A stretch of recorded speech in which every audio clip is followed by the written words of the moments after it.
দিল্লিতে বসে শেখ হাসিনার রাজনৈতিক তৎপরতা বন্ধে ভারত সরকারের হস্তক্ষেপ চাইল বাংলাদেশ। একই সঙ্গে ভারতীয় গণমাধ্যমকে বাংলাদেশ নিয়ে অপপ্রচার বন্ধ করতে বলেছে ঢাকা। দুই দেশের পররাষ্ট্র সচিবের বৈঠকে এসব বিষয় গুরুত্ব পেয়েছে। একই সঙ্গে বাংলাদেশের অভ্যন্তরীণ বিষয়ে দিল্লির হস্তক্ষেপ ঢাকার পছন্দ নয় বলেও জানানো হয়েছে। ছাত্র জনতার অভ্যুত্থানে শেখ হাসিনার সরকারের পতনের পর বিভিন্ন ইস্যুতে ভারতের সঙ্গে শীতল সম্পর্ক চলছে বাংলাদেশের। এমন পরিস্থিতিতে 4 মাসের মাথায় ঢাকা সফরে আসলেন দেশটির পররাষ্ট্র সচিব বিক্রম মিস্ত্রি।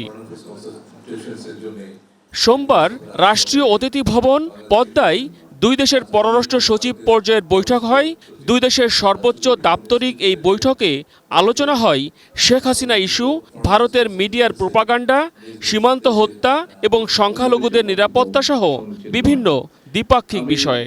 ভারতের পররাষ্ট্র সচিবকেও স্মরণ করিয়ে দিয়েছি যে বাংলাদেশ অন্য দেশের অভ্যন্তরীণ বিষয়ে মন্তব্য করা থেকে বিরত থাকে এবং অন্যান্য দেশেরও একই ধরনের শ্রদ্ধাবোধ আমাদের প্রতি দেখানো উচিত। ওয়ালটন এসিতে ইনস্টলেশন একদম ফ্রি।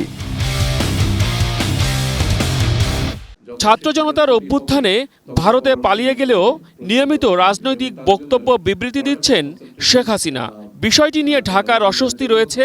দিল্লিকে তা শুরু থেকে জানানো হলেও তা খুব একটা কাজে আসেনি। তাই ভারতীয় পররাষ্ট্র সচিবকে আবারও তা জানানো হয়েছে বলে জানান বাংলাদেশের পররাষ্ট্র সচিব জসিমউদ্দিন। প্রাক্তন প্রধানমন্ত্রী তিনি ভারতে অবস্থান করে যে সমস্ত বক্তব্য রাখছেন সেই বক্তব্যের প্রতি আমরা তাদের দৃষ্টি আকর্ষণ করেছি। আপনারা গতকাল শুনেছেন তিনি একটি বক্তব্য দিয়েছেন এবং সেই বক্তব্যটি সরকার পছন্দ করছেন না এবং তারা যে কথাটা বলেছেন যে her presence does not have any bearing on our relations এবং তারা এই বাস্তবতার সত্ত্বেও they would like to engage with the government of the day.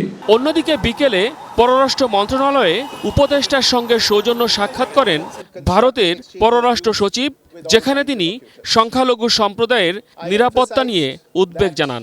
India desires A positive, constructive and mutually beneficial relationship with Bangladesh.